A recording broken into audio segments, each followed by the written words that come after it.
اما یبلغن عندک الکبر احدہما او کلاہما، اگر ان میں سے کوئی ایک یا دونوں تمہارے پاس بڑھاپے کی عمر کو پہنچ ہی جائیں، اما یبلغن عندک تمہارے پاس پہنچ جائیں اگر ان میں سے احدہما ان میں سے کوئی ایک او کلاہما یا دونوں، تو اب دیکھیے احکام کیا ہیں بوڑھے والدین۔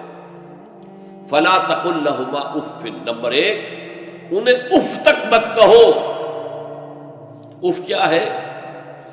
بڑی چھوٹی سی شے، کوئی حقارت آمیز شے، ناخن جو تراش دیے جاتے ہیں ان کو بھی اف کہتے ہیں۔ اتنی سی چھوٹی بات بھی ان سے نہ کہو کہ ان کی گستاخی جو ہے اس درجے میں ہو رہی ہے، جیسے کہ یہ تراشے ہوئے ناخن ہے، اس درجے میں بھی کوئی گستاخی ان کے سامنے نہ کرو۔ فلا تقل لہما اف، اف ہے آپ پر۔ ہمارے ہاں یہ لفظ اف زیادہ استعمال نہیں ہوتا، تف استعمال، تف ہے تم پر، تف ہے آپ پر، نہیں، ہرگز نہیں۔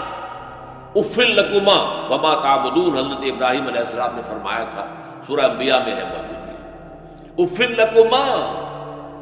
سورہ احقاف میں جو سرکش اولاد ہوتی ہے ان کے بارے میں کہا گیا وہ اپنے والدین کو اف لکما، آپ پر تف ہو، نہیں، لیکن یہاں جو حکم ہے فلا تقل لہما اف، انہیں اف تک نہ۔ نمبر دو ولا تنہرہما، کبھی انہیں جھڑکنا مت۔ اما السائل فلا تنہر، سورۃ الضحیٰ جو ہے اس کی جو آخری آیت ہے، تو کسی کو جھڑک دینا، کسی سائل کو جھڑکنا نہیں ہے، اگر نہیں کوئی دے سکتے تو آپ شرافت کے ساتھ اسے معذرت کر لیں، بس اللہ اللہ خیر سے اللہ بھی معاف کیجیے، بس جھڑکو مت۔ ولا تنہرہما۔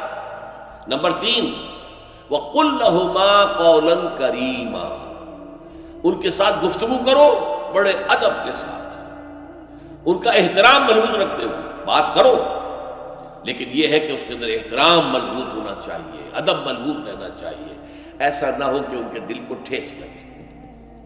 یہی ہے وہ جو بچہ سا تھا ہماری گود میں کھیلتا تھا، اس کی نجاستیں ہم صاف کرتے تھے، اس کو دودھ ہم پلاتے تھے، اس کو چلنا ہم نے انگلی پکڑ پکڑ کر، آج کل تو خیر اور بہت سی چیزیں ایجاد ہو گئی ہیں، واکرز ہیں اور کیا کیا ہے، لیکن پہلے کیا ہوتا تھا، والدین ہی انگلی پکڑ کر چلایا کرتے تھے اور چلانا سکھاتے تھے۔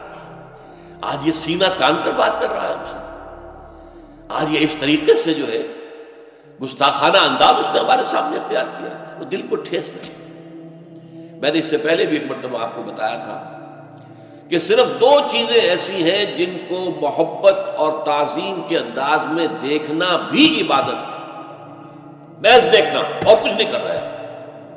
ایک خانہ کعبہ، محبت بھرے انداز میں آپ بیٹھے ہوئے ہیں، صرف نہ آپ طواف کر رہے ہیں، طواف کریں گے تو اور ثواب ہوگا، آپ بیٹھے ہیں صرف اور دیکھ رہے ہیں، اور اس کے اندر احترام ہے، تعظیم۔ اللہم زد بیتک ھذا تشریفا و تکریما و تعظیما۔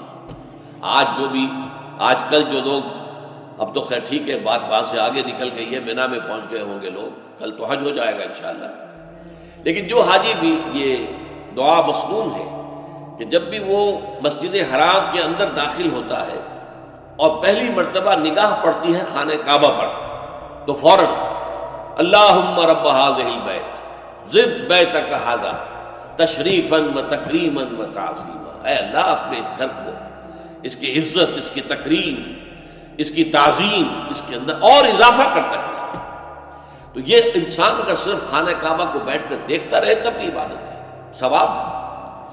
اور اسی طرح بوڑھے والدین کو محبت بھری نگاہ سے دیکھنا، یہ بھی موجب ثواب ہے کہ دل جو ہے ان کو کہیں کوئی آئینہ قلب جو ہے ان کے احساسات کو ٹھیس نہ پہنچے، اس کا لحاظ رکھنا۔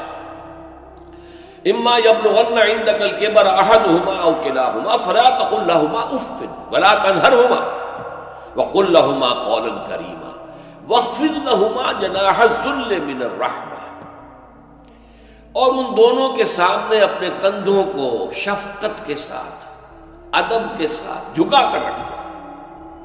یہ جو ابھی میں نے چند الفاظ کہے تھے کہ سینہ تان کر بات کرنا، یہ ایک انداز ہوتا ہے بات کرنے کا۔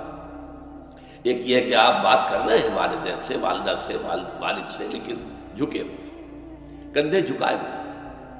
اب یہ بھی دو ہی باتیں ہیں یا والدین کے سامنے کندھے جھکانے ہیں، یا پھر حضور سے کہا گیا ہے اے نبی آپ اہل ایمان کے لیے وخفض جناحک للمؤمنین، یہ مومن جو ایمان لائے ہیں ہمارے نیک بندے ہم پر، چاہے وہ غریب ہے، فقیر ہے، چاہے وہ غلام ہے، مسکین ہے، آپ اپنے کندھے ان کے سامنے جھکائیے۔ یہ بہت بڑی بات ہے جو کہی گئی ہے محمد الرسول اللہ صلی اللہ علیہ وسلم سے۔ آپ ان کے سامنے وخفض جناحک للمؤمنین، اہل ایمان کے لیے اپنے کندھے جھکائیے، جھکا کر ان کا احترام کیجیے۔ حالانکہ اصل احترام تو حضور کا ہے، وہ تو جب ہم پڑھیں گے سورہ حجرات تو جا کے معلوم ہوگا کہ کس درجے احترام ملحوظ رہنا چاہیے حضور کا صلی اللہ علیہ وسلم۔ لیکن یہاں نوٹ کیجئے وَخْفِضْ لَهُمَا جَنَاحَ الذُّلِّ مِنَ الرَّحْمَةِ، اور اس سب کے بعد بھی وَقُلْ رَبِّ ارْحَمْهُمَا كَمَا رَبَّيَانِي صَغِيرًا، اور یہ دعا کرتے رہا کرو اے رب ہمارے ان دونوں پر، میرے والدین پر رحمت فرما، رحم کر، جیسے کہ انہوں نے مجھے پالا پوسا جبکہ میں چھوٹا سا تھا۔ اب دیکھیے یہاں لفظ کیا آیا، ربیانی، رب، اللہ تعالیٰ رب ہے حقیقی، وہ ہے اصل میں پالن ہار، ساری چیزیں اس کی پیدا کرنا ہے۔ ماں باپ کے دل میں بھی محبت اور شفقت تو اسی نے ڈالی ہے، ماں کی چھاتیوں میں دودھ تو اسی نے بنایا، پیدا کیا ہے، تو اصل رب تو وہ ہے۔ لیکن اس کی ربوبیت کا ظہور جو ہو رہا ہے عالم واقعہ میں، عالم مادی میں، وہ والدین کی ربوبیت ہے۔ والدین پال رہے ہیں، پوس رہے ہیں، اپنی راتوں کی نیندیں حرام کرتے ہیں، بچے کو تکلیف ہے تو والدین نہیں سو سکتے، کوئی اور معاملہ ہے تو اس ظاہر بات ہے کہ ان کا آرام چین بالکل حرام ہو جاتا ہے۔ یہ ہے در حقیقت۔ اب ان کا بدلہ کیا چکا سکتا ہے آدمی؟ میں نے بار عرض کیا ہے کہ شکر جو ہے وہ شکر کا تقاضا یہ ہے کہ انسان حق ادا کرنے کی کوشش کرے۔ حل جزاء الاحسان الا الاحسان، کسی نے آپ کے ساتھ بھلائی کی ہے تو آپ کو بھی اس کے ساتھ بھلائی کرنی چاہیے۔ لیکن والدین نے جو بھلائی تمہارے ساتھ کی ہے تم اس کا بدلہ کیا دے سکتے ہو؟ اگر تم نے ان کے بڑھاپے میں خبر گیری کر بھی لی تب بھی وہ بدلہ نہیں ہو سکتا کہ جو انہوں نے تمہارے وجود میں آنے اور تمہارے لیے جو مشقتیں جھیلی ہیں، جو اظہار کیا ہے، جو قربانیاں دی ہیں تمہیں پالنے پوسنے کی، اس کا بدلہ نہیں ہو سکتا۔ اس کا بدلہ ایک ہی ہے، اور وہ کیا ہے؟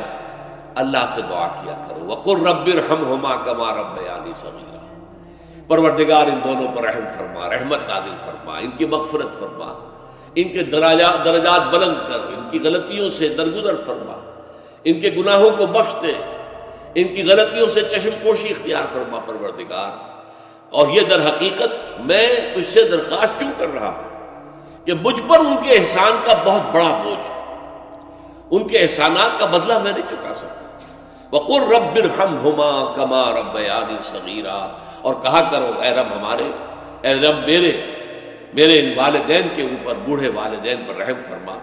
اور ظاہر بات ہے کہ یہ سلسلہ جو ہے یہ صرف زندگی کا نہیں ہے، ان کے انتقال کے بعد بھی رب ارحمہما کما ربیانی صغیرا، رب اغفر لی ولوالدی وارحمہما کما ربیانی صغیرا، یہ آپ کی نمازوں کے ساتھ دعاؤں میں مستقل دعا ہو جانی چاہیے کہ اے پروردگار میری بھی بخشش فرما دے، مجھے بھی بخش دیجو، اور پھر میرے والدین کو بھی بخش دیجو، اور ان پر رحمت نازل کیجو جیسے کہ اس نے مجھے پالا پوسا تھا جبکہ میں چھوٹا سا تھا۔ وَقُلْ رَبِّ ارْحَمْهُمَا كَمَا رَبَّيَانِي صَغِيرًا۔ ابھی اس مضمون کا ایک اہم حصہ باقی ہے، اور وہ کیا ہے کہ والدین میں سے والدہ کا مقام جو ہے وہ 3 گنا زیادہ ہے۔ اس پر انشاءاللہ تعالی اب اگلی نشست میں گفتگو ہوگی۔ اقول قولی ھذا واستغفر اللہ لی ولکم ولسائر المسلمین والمسلمات۔